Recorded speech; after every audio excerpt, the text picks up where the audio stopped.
Last time بھی آپ سے ملاقات ہوئی تھی اور ہم نے ایک میمورنڈم آپ کو دیا تھا اور میں یہ ریکویسٹ کروں گا کہ آج کا یہ جو میمورنڈم ہے برٹش کشمیری جو یہاں یونائٹڈ کنگڈم میں ہیں ان کی طرف سے in solidarity with joint Awami action committee in Azad Kashmir and their charter of demand.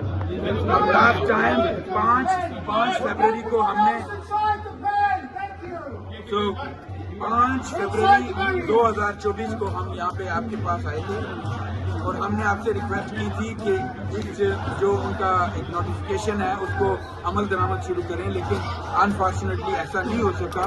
پھر جو ہے وہ پورے آزاد کشمیر میں اس وقت ایک احتجاجی سلسلہ جاری ہے اور عوام ساری سراپا احتجاج اس لیے ہے کہ وہاں پہ پی سی، ایف سی اور رینجرز کو بلایا گیا اور ان فورسز کی وجہ سے وہاں انوسنٹ جو ہے شہری وہ ان کی کلنگ ہو رہی ہے، جو کہ ہمارے لیے بڑی باعث تشویش ہے. ہمارا معاملہ آزاد کشمیر کی حکومت سے تھا، ہماری ڈیمانڈ ان کے ساتھ تھی. پاکستان کے اداروں نے، پاکستان کی فورسز نے وہاں پہ انٹرفیئر کر کے اس پبلک کو مارنا شروع کیا. رات کو چھاپے پڑتے ہیں، وہاں پولیس گردی ہے، پولیس اٹھا کے لے جاتی ہے لوگوں کو، لوگ شہید ہو رہے ہیں. ہم اس کو سٹاپ کرنا چاہتے ہیں. ہمارے پہلا ڈیمانڈ یہ ہے کہ وہاں سے ایف سی، پی سی اور رینجرز کو واپس بلایا جائے.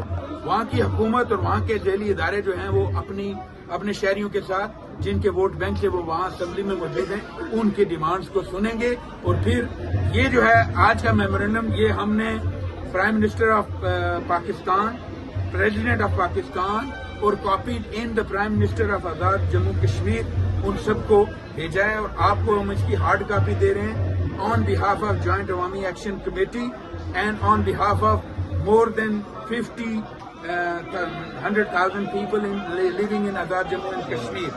Our demand is very simple and straightforward, that all the forces, PC, FC and Rangers, they should withdraw immediately from Azad Kashmir, and this charter of demand should go to the Prime Minister and the President, because the Azad Kashmir government is under the direct control of the government of Pakistan and their institution.